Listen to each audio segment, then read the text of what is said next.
Okay అండి. అందరికీ నమస్కారం. అందరూ హాయిగా ధ్యానాలో కూర్చున్నాం.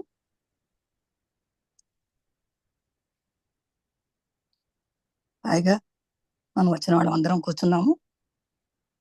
ధ్యానానికి కూర్చోవలసిన ఏమి షరతులు ఏమి లేవండి. హాయిగా కూర్చోండి.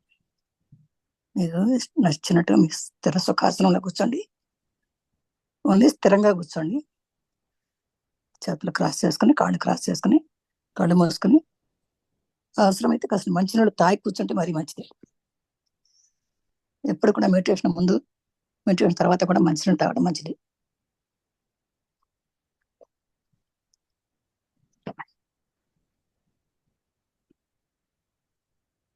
మొదటగా మన పరమ గురువు, విశ్వగురువు అయిన బ్రహ్మర్షి పితామహ సుభాష్ పత్రి గారికి అనంత అనంత అనంత కోటి ఆత్మనామాలు చెప్పుకున్నాం. అలాగే వారి ధర్మపత్ని సహధర్మచారిణి స్వర్ణమాలపత్రి మేడం గారికి కూడా అనంత కోటి ఆత్మనామాల్లో మనందరి తరపున చెప్పుకున్నాం అండి. అలాగే వారందరి చైతన్యం, వారి గురుదేవుల చైతన్యం మనకు కావాలని కోరుకుందాం. వారి చైతన్యంతో ఈరోజు మనం చక్కగా ధ్యానం చేసుకున్నాం. సర్వ సమస్యలకి పరిష్కారం ధ్యానం కనుక ధ్యానం ప్రతి ఒక్కరికి అవసరం. ప్రతి ఒక్కళ్ళు ధ్యానంలో సకల సమస్యలు పోగొట్టుకుంటారు. అది నమ్మకం ఉండాలి. మనకందరికీ ఒక నమ్మకం. నేను ధ్యానం చేస్తున్నాను, నాకు ఏ సమస్య ఉండదు, నేను ఆరోగ్యంగా ఉన్నాను. మనంతా మనమే ఎఫర్మేషన్ చెప్పుకోవాలి. అంటే మనం ఎప్పుడు కూడా పాజిటివ్లో ఉండాలి. నెగిటివ్ ఒక్క మాట కూడా మాట్లాడకూడదు. నేను సంతోషంగా ఉన్నాను. నేను మీ అందరికీ ఒకటి ఎఫర్మేషన్ పంపించాను. వాళ్ళందరూ మీరు ప్రింట్ చేసుకుని పెట్టుకోండి అమ్మా. హాయిగా ప్రతిరోజు మార్నింగ్ ఈవినింగ్ ఎఫర్మేషన్ చదువుకుంటే మీరు ఏ సమస్యలు రావు, ఆరోగ్యం కూడా బాగుంటుంది. హాయిగా కూర్చున్నాం. ఏమాత్రం కళ్ళు తెరవద్దు. శ్వాస మీద ధ్యాస, కేవలము శ్వాస మీద ధ్యాస. ఏ ఆలోచన వద్దు, ఏ మంత్రము వద్దు, ఏ తంత్రము వద్దు, ఏ రూపము కూడా వద్దు. నిరూపము, ఏ రూపం లేదు మనకు. భగవంతుడికి రూపం లేదు.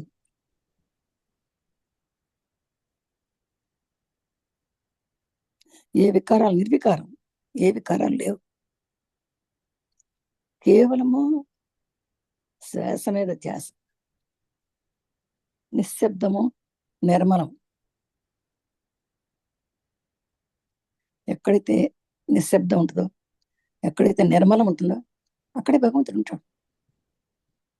ఎక్కడ ఉంటాడు? మనలోనే ఉంటాడు. అందుకే ధ్యానం అంటే మన లోపలికి ప్రయాణం. మనం ఎంతసేపు బయట ప్రయాణం చేస్తున్నాం. ఇప్పుడు ప్రతి నిమిషం బయట ప్రయాణమే, కానీ లోపల ప్రయాణం చేయటం నేర్చుకుందాం. కళ్ళు మూసుకుంటే, అందుకని కళ్ళు మూసుకుంటే లోపలికి వెళ్ళగలం, కళ్ళు తెరిస్తే బయటకు వెళ్ళిపోదాం. అట్రాక్ట్ చేసేస్తాం మన ఇంద్రియాలు. అదిగో అక్కడ బాగుంది, అక్కడికి వెళ్ళు. అదిగో అక్కడ సినిమా చూపిస్తున్నాను, అక్కడికి వెళ్ళు. అక్కడ అదిగో బాగా వంటలు పడుతున్నాయి, అక్కడికి వెళ్ళు. ఇలా నేర్పించేస్తుంది. అందుకని సకల ఇంద్రియాలను కట్టేసి హాయిగా కళ్ళు మూసి కూర్చుంటే నువ్వు కేవలం భగవంతుడి దగ్గరికి వెళ్ళగలుగుతావు. నీ లోపల ఉన్నాడు భగవంతుని చూడగలుగుతావు. నువ్వెవరివో నువ్వు తెలుసుకోగలుగుతావు. అది కదా మనకు కావాల్సింది. మనం ఎవరమో మనం తెలుసుకోవాలి. మనం ఎందుకు పుట్టామో మనం తెలుసుకోవాలి. మనం ఎందుకు వచ్చామో తెలుసుకోవాలి.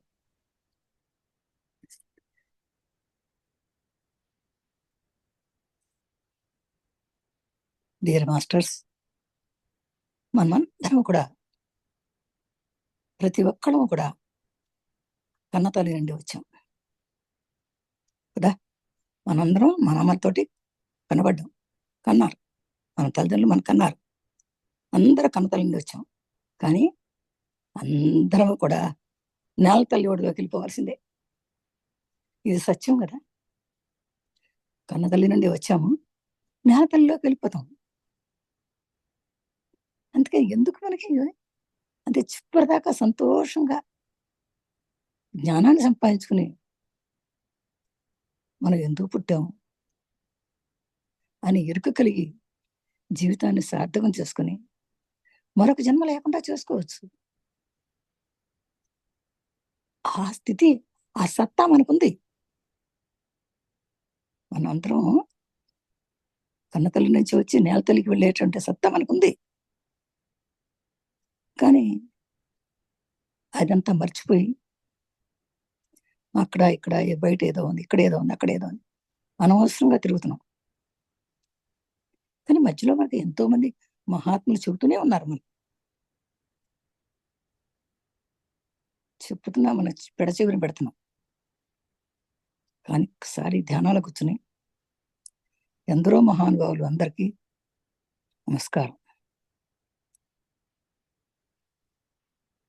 అందుకే మనలో విపరీతంగా తెలియజెప్పిన సద్గురువులు ఉన్నారు. ఆ సద్గురువులో ఇంకా సద్గురువు, విశ్వగురువు అయినటువంటి మన బ్రహ్మర్షి పితామహ సుభాష్ పత్రి గారు ఎన్నోసార్లు చెప్పారు, కూర్చోండి కూర్చోండి కూర్చోండి. ఏంటబ్బా ఇలా కూర్చోండి కూర్చోండి అంటే వినలా. కళ్ళు మూయండి, కళ్ళు మూయండి, కళ్ళు మూయండి, కూర్చోండి కళ్ళు మూయండి, కూర్చోండి కళ్ళు మూయండి, ఇదే చెప్తారు. ఏంటి కూర్చోవడంలో కళ్ళు మూయటంలో ఏముందని మొదట తెలిసేది కాదు. తర్వాత ఎప్పుడైతే తెలిసిందో అప్పుడు మనం బ్రహ్మానందం పొందుతామని తెలిసింది. ఈ సందర్భంగా మనం అందరం కూడా ఆ సుభాష్ పత్రి గారిని మనసులోకి తెచ్చుకుని శిరస్సు వంచి ధన్యవాదాలు చెప్పుకున్నాం, శిరస్సు వంచి కృతజ్ఞత చెప్పుకున్నాం. అలాంటి మహానుభావుడు పుట్టిన ప్రదేశం మనం పుట్టాం. మనమంతా సమకాలికలో. ఆయనతో మాడకపోయినా ఆయన విడుదలన్నా విన్నాం. కొంతమంది ఆయన మాటలు విన్నాం.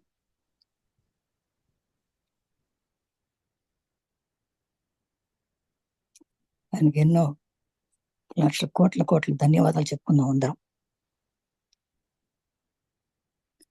నేను ఏం చెప్పారు ఆయన? ఎప్పుడు పాజిటివ్గా ఉండండి అన్నారు. అంటే మంచి మాటలు చెప్పుకోండి, మంచి ఆలోచనలు రావాలి, మంచి సేవా కార్యక్రమాలు చేయండి, మంచి బుక్స్ చదవండి, మంచి హయ్యర్ ఎనర్జీతో కాంటాక్ట్ అవ్వండి.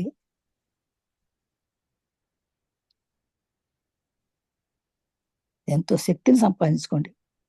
మనకు శక్తి ఎలా వస్తుంది? న్యాచురల్గా మనకు శక్తి స్లీప్, నిద్రపోవడం ద్వారా వస్తుంది. ధ్యానం ద్వారా వల్ల అక్కడ వస్తుంది. స్లీప్ ద్వారా వచ్చే ధ్యానం శక్తి చాలా తక్కువ. మన రోజువారీ పనులకే సరిపోతున్న శక్తి. కానీ ధ్యానం ద్వారా వచ్చే శక్తి చాలా ఎక్కువ. అందుకనే మనం ఎప్పుడు కూడా శక్తిని వృధా చేసుకోకూడదు. అంటే మనతో అనవసరంగా ఉన్న ఏదో గొడవలు సృష్టించి ఏదో పోట్లాడతాం ఏదో చేశారనుకోండి, వాళ్ళతో దూరంగా వెళ్ళిపోవాలి. మనం వాళ్ళతో ఆర్గ్యూ చేయకూడదు, కామెంట్ చేయకూడదు. అది కాదు ఇది కాదని మనం ఏం చెప్పక్కర్లా, కొంచెం దూరం వెళ్ళిపోతే చాలు.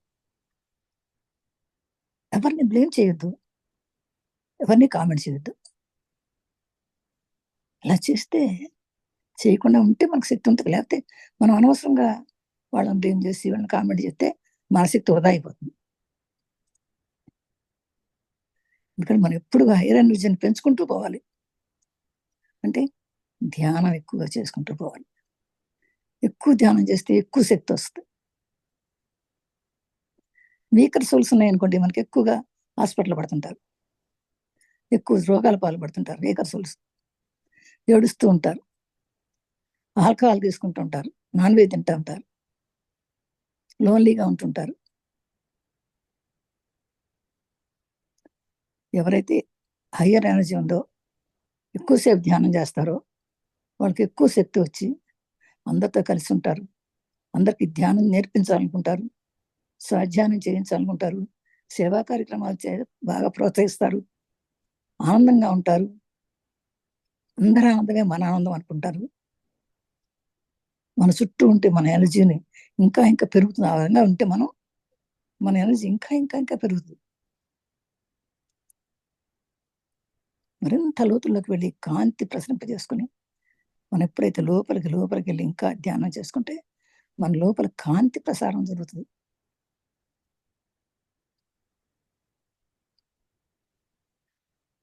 అవసరమైన వారందరికీ ప్రసరింపజేసి మనం కూడా మన అవసరమైన మన ఇంట్లో ఎవరికన్నా మనకు బాగా తెలిసిన వాళ్ళకి, మన ఇంట్లో బాగా మనకు ప్రియమైన వారికి, మన ఇంట్లో వాళ్ళకి ఎవరికైనా బాగుండకపోతే కూడా మనం మనలో ఉన్న కాంతిని వాళ్ళకి ప్రసరింపజేయొచ్చు.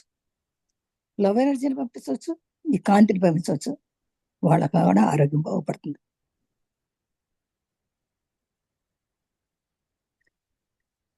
ఇంకా మనకి ఇంకా ధ్యానం చేసిన కొందికి ఆటో రేటింగ్ వస్తుందండి. ఆటో రేటింగ్ అంటే మనకి తెలుస్తుంది. మనకి వినపడతాయి, మాటలు వినపడతాయి. నువ్వు రాయి రాయి అని మాటలు వస్తాయి. నువ్వు చదువు చదువు అని మాటలు వినపడతాయి. ఇంకా దివ్య దృష్టి వస్తుంది. అంటే థర్డ్ మూడో కన్ను వస్తుంది. అందరికీ ఉంటుంది మూడో కన్ను. మనం అనుకుంటాం శివుడికి 3 కళ్ళు ఉంటాయండి. మానవులకు కూడా 3 కళ్ళు ఉంటాయి. అందుకే మన భూమధ్య మీద మనం బొట్టు పెట్టుకుంటాం. బొట్టు అనేది ప్రతి ఒక్కళ్ళు పెట్టుకోవాలి. ఆడవాళ్ళు పెట్టుకోవాలి, మగవాళ్ళు పెట్టుకోవాలి. పిల్లలు పెట్టుకోవాలి, పెద్దలు పెట్టుకోవాలి. అందరికీ అక్కడ ఏదో ఒక బొట్టు ఉండాలి అక్కడ. తెల్లదో, నల్లదో, ఎర్రదో ఏదో ఒక బొట్టు మనం పెట్టుకోవాలి భూమధ్యంలో ప్రతి ఒక్కళ్ళు కూడా. అది ఆ భూమధ్య స్థానం. ఆజ్ఞా చక్రం. మూడో కన్ను ఉండేటువంటి స్థలం. మనకి అజ్ఞానం వల్ల ఆ మూడో కన్ను మూసుకుపోయింది. మిత్రులారా ఎవ్వరూ కళ్ళు తెరవద్దు. ఆ మూడో కన్ను తెరుచుకోవాలంటే ధ్యానం ఎక్కువ చేయాలి. ఆ ధ్యానం చేసేటప్పుడు కూడా చక్కగా 2 కళ్ళని ఒక్కసాట చేర్చుకుని మన దృష్టి కంప్లీట్‌గా మనం ఆ భ్రూమధ్యంలో అంటే ఆ 2 కళ్ళ మధ్యలో ఆ బొట్టు పెట్టుకునే చోట దృష్టి నిలపండి. ప్రతిరోజు పొద్దున, సాయంత్రం ధ్యానం చేస్తూ క్రమం తప్పకుండా ధ్యానం చేస్తూ టైం పెంచుకొని ఎంతసేపు వీలైతే అంతసేపు ధ్యానం చేయండి. ధ్యానం చేయించండి. సద్గురువుల మాట వినండి. సత్సాంగత్యం చేయండి. స్వాధ్యాయం చేయండి. అందరికీ ధ్యానం నేర్పించండి. మీరు ధ్యానం చేయండి. అప్పుడు మీ మూడో కన్ను మెల్లగా తెరుచుకుంటుంది. మీకు అన్నీ కనపడిపోతాయి. మీకు అన్నీ తెలిసిపోతాయి. మీకు రేపు ఏం జరుగుతుందో తెలిసిపోతుంది. మీ ఎదుటి వ్యక్తి ఎలాంటి వాళ్ళో తెలిసిపోతుంది. అదే జ్ఞానం. అదే జ్ఞానం. మీరు అనుకున్నది అనుకున్నట్టు అయిపోతుంది. అంటే మీ సంకల్ప సిద్ధి జరుగుతుందనమాట. ఏమని సంకల్పించుకుంటారో ఆ సంకల్పం సిద్ధి అవుతుంది. అదే ధ్యానం. మీరందరూ చక్కటి ధ్యానస్థితిలో ఉన్నారు మిత్రులారా.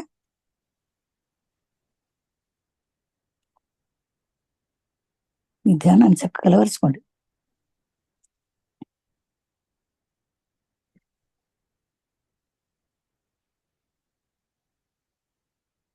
ప్రేయర్ అంటే ఏంటి?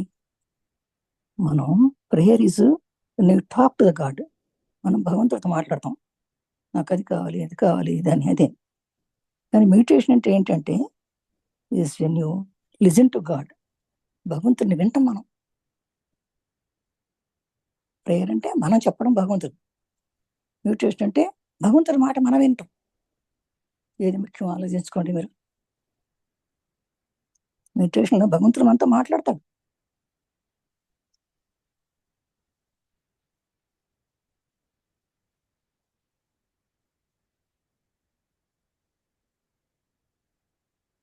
అందుకే చక్కగా మనం సొంత కష్టాలని, సొంత బాధలను పక్కన పెట్టేసి ఇతర ప్రాణికోటి ఇంకా ఎవరన్నా వాళ్ళకి బాగాలేదంటే వాళ్ళ ప్రేమ పట్ల, వాళ్ళ బాధల పట్ల, వాళ్ళ సమస్యలను గురించి చూసుకోండి. నిరంతరం ధ్యాస ఉంచడమే ఇది ధ్యానం అనమాట. ఈ శ్వాస వరకు మనం ఇబ్బంది పడితే రోగి శ్వాస చాలా సులభంగా జరిగిపోతుంది. ఉచ్ఛ్వాస నిశ్వాస మనకు తెలుసు. రోజు మనం గాలి పీల్చుకుంటాం, వదులుతాం. అదే ఉచ్ఛ్వాస నిశ్వాస అంటే. మరి దానికి ఇబ్బంది పడిపోతే అది రోగి అంటారు. శ్వాస హాయిగా నడిస్తే అది భోగి. శ్వాసను గమనించగలిగితే యోగి. ఆ విశ్వాస నిశ్వాసను గమనించగలగాలి. ఎలా గాలి వెళ్తుంది, ఎలా గాలి వస్తుంది, గాలి ఎక్కడి నుంచి వస్తుంది, ఎక్కడి నుంచి వెళుతుంది, శరీరభాగంలో ఎక్కడి నుంచి వస్తుంది, ఎక్కడి నుంచి వెళుతుంది, ఇదంతా గమనించుకుంటూ ఉండాలి. ఏదో కళ్ళు మూసుకుని కూర్చుంటే ధ్యానం కాదమ్మా. కళ్ళు మూసుకొని ఉన్నారు, కాళ్ళు కట్టేసుకున్నారు, చేతులు కట్టేసుకుని కళ్ళు మూసేసుకుని కూర్చున్నామంటే ధ్యానం కాదు. కానీ ఆ కళ్ళు మూసుకుని ఆ శ్వాసను గమనించాలి. వెళ్ళే శ్వాసను, వచ్చే శ్వాస. అప్పుడు కూడా మనకి ఆత్మజ్ఞానానికి పనికి రావాల్సినటువంటి ఆ మాటలు, ఆ విషయాలని నాకు కావాలి, నేను తీసుకుంటున్నా. కానీ నాకు అనవసరమైనటువంటి ఆలోచనలు ఏమైనా వస్తాయి, వాటిని బయటకు విడుదల చేసేస్తున్నా అని అనుకుంటూ శ్వాస మీద చేస్తూనే ఉండాలి. శ్వాసే మన గురువు. శ్వాస గురువు లేదు నాకేదో గురువు కావాలి, గురువు కావాలి ఓ పోరాడకండి. మన శ్వాసే మన గురువు. సుభాష్ పత్రి గారిని ఎవరన్నా గురువు గారు అంటే ఊరుకున్నారు. ఎవర్రా నీ గురువు? నీకు నువ్వే గురువు, నేను ఎవరికి గురువు కాదనేవారు. ఇవాళ నేను చెప్తున్నాను, కాసేపు నేను గురువు, రేపు నువ్వు చెబితే నువ్వు గురువు. నేను ఎట్లా గురువు అవుతాను? అందరూ గురువులే. అందుకనే ఆయన మై డియర్ గురువుస్ అనేవారు. మై డియర్ ఫ్రెండ్స్ అని, మనందరం ఫ్రెండ్స్, మనందరం గురువులే. మై డియర్ గాడ్స్ అని కూడా అనేవారు. మనమందరం ఎందుకంటే ప్రతిరోజు మనం చెప్పుకుంటాం కదా, నాలో ఉంది దైవత్వమే, నీలో ఉంది దైవత్వం, అందరిలో ఉంది ఒకటే దైవం. నేను ఇప్పుడు నేను ఎట్లా గురువు అవుతాను? నేను గురువు, నువ్వు గురువే అని అస్సలు ఆయన ఊరుకునేవారు కాదు. అందుకని శ్వాసే మన గురువు. ప్రతి ఒక్కరికి శ్వాస ఉంటుంది కదా, ఎవరి శ్వాస వాళ్ళ గురువే. భవరోగానికి ధ్యానం, మానసిక ఆనందానికి ధ్యానం, ప్రాపంచిక జీవన విజయానికి ధ్యానం, తోటి వారితో మిత్రత్వానికి ధ్యానం, సకల భోగకారిణి ధ్యానం, సకల సంపత్పదాయని ధ్యానం, సకల రోగ నివారణి ధ్యానం. ఇంకేం కావాలండి? ఇన్ని రకాల లాభాలు పొందుతున్న మనకి ధ్యానం వల్ల ఎన్ని లాభాలు ఉన్నాయి, ఒక్కటి నష్టం లేదు. ఎన్నో లక్షల లాభాలు ఉన్నాయి. ఇప్పుడు మనం ఎందుకు ధ్యానం చెయ్యము? ఎంత ధ్యానం చేస్తే అంత లాభం.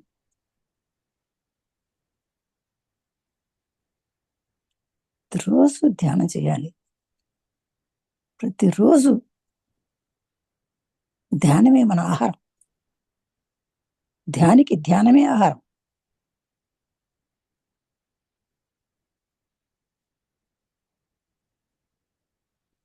ఉదయాన్నే లేసి చక్కగా బ్రహ్మ ముహూర్తంలో ధ్యానం చేస్తే చక్కగా ధ్యానం కుదురుతుంది.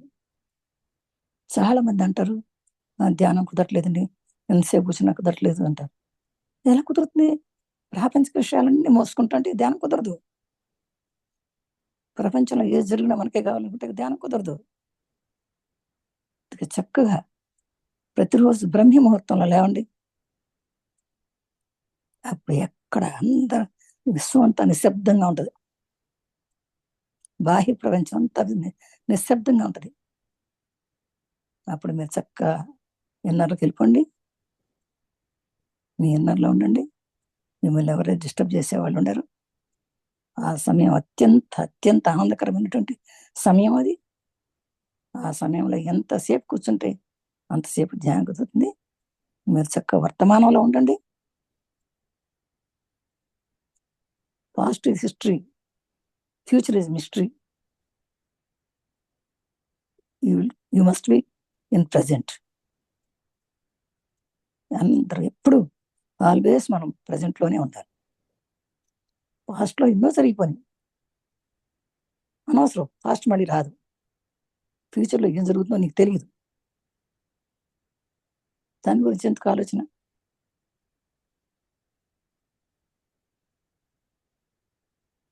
మనందరికీ పుట్టినరోజు తెలుసు, చచ్చే రోజు తెలుసా మనకి? కానీ చస్తాం. పుట్టినవాడు ప్రతి ఒక్కరికి చావు ఉంటుంది.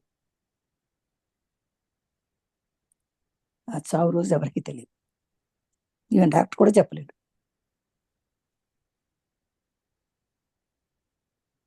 కనుక దాని గురించి మనకు ఆలోచన ఎందుకు? అది మిస్టరీ. ప్రజెంట్లోని భగవంతుడు ఎన్ని రోజులు మనకి ఇస్తాడు, అన్ని రోజులు హాయిగా బతుకుదాం.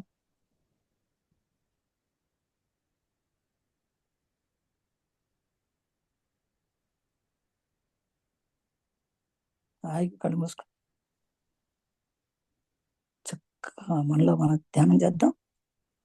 ఎవ్వరు కళ్ళు తెరవద్దు, హాయిగా కూర్చున్నాం. శ్వాస మీద ధ్యాస, కేవలము శ్వాస మీద ధ్యాస. ఉచ్ఛ్వాస, నిశ్వాస.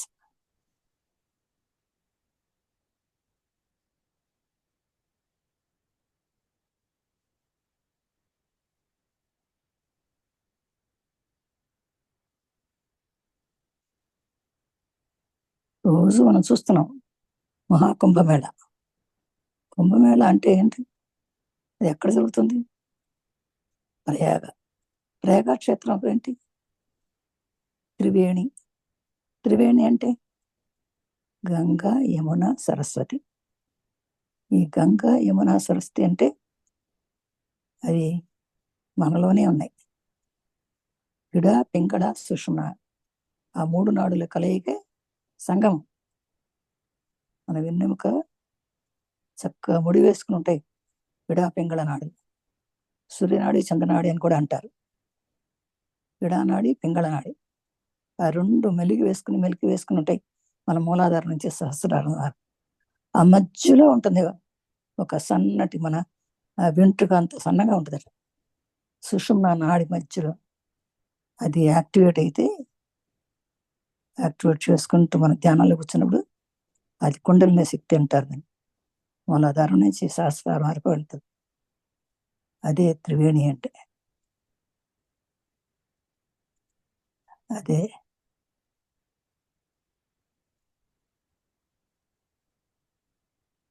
సంగమం, త్రివేణి సంగమం,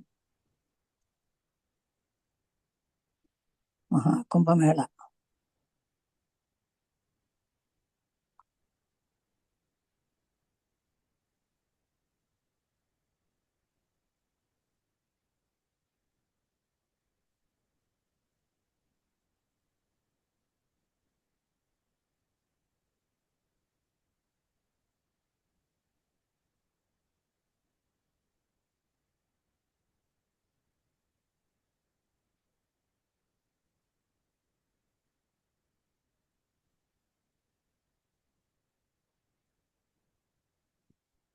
ఎవరు కళ్ళు తెరవద్దు,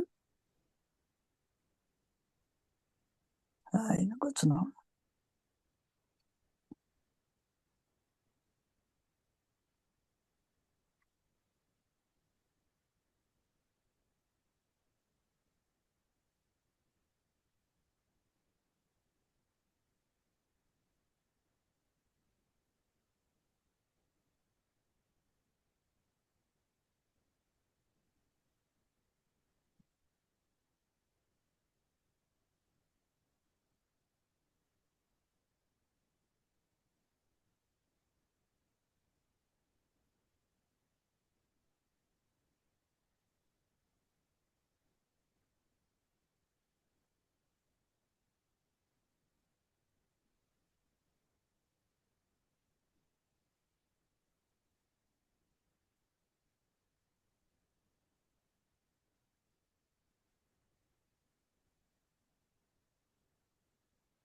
శ్వాస ద్వారా,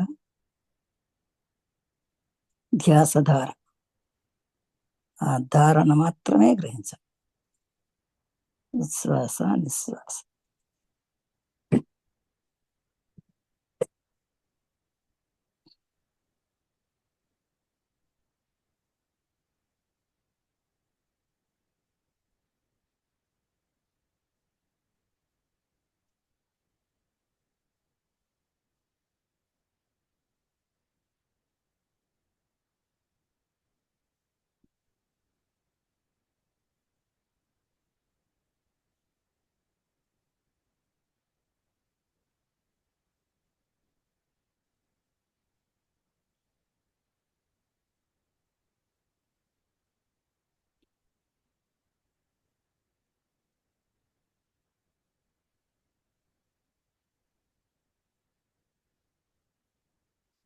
హాయిగా కూర్చున్నారు మిత్రులారా. చక్కగా మీరు 2 చేతులు తీసి కళ్ళ మీద పెట్టుకోండి. ఎవరు కళ్ళు తెరవద్దు.